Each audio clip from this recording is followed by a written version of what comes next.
Yan na kay mahudlo mga mauran-uran. Kikitaon ko kung makasibad ba ko hinda mo. Dida ako pumwesto. Unahan la ito na akong gimpwestohan kakulop. Anak hampil anak siya ginit siya. Di papaunang konta na ko sa nga kawil. Ginbunlot man na akong hampil. O kay bubunlot ang kogihap. Man kay may sibad da kulay nga tilapia. Ngang korokimbuta nanay.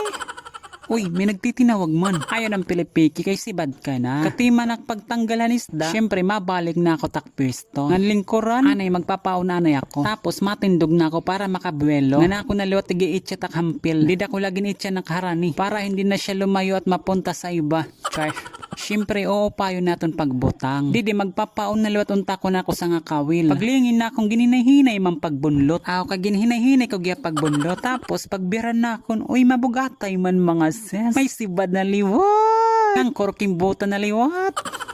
Taray mga good size it napasubad yan. Ngan magpapaon na liwat ako. Sige taklingi nga da kay may nagtitinawag ha akon. Damo man nga wilya na nga Domingo. Nga nagiit siya ko na liwat itakon hampil. Tapos dito tuhugong ko anin mga sibad. Kay bangin dagiton hit mga tamsi. Lumakat ako balay les 11 nadto. Di dalaw na nan oras. So 2 ka oras damo dahil na naksibad. Pero diri pa ako mauli. Kay sayo-sayo pa man. Kay bangin makasibad-sibad pa. Madug nga ni taksibad. Shoutout kan Romel Cabio. Salamat sa 10 star. Shoutout gap kan Ryan Isaias, salamat sa 10 star. Shoutout kan Janina Parilos Viola. Shoutout gap kan Melbert Rubin. Shoutout kan Jessica Norte, watching from Saudi Riyadh, na taga Barbo Dulag Leyte. Shoutout kan Jervy Balboa from Babatngon. And shoutout kan Kit Lawrence Polikit. So di diging binuluto na lutan nakampil mga sis. Kay bubulutong kuliwat. Kay mabugatay man. Sibad. Bangin swerte man ako yan ang adlaw. Charis. Oo, kay sunod na naksibad. Oho, adi na liwat. Puro hampilit nagsisinibad. Mabugat man mga sis.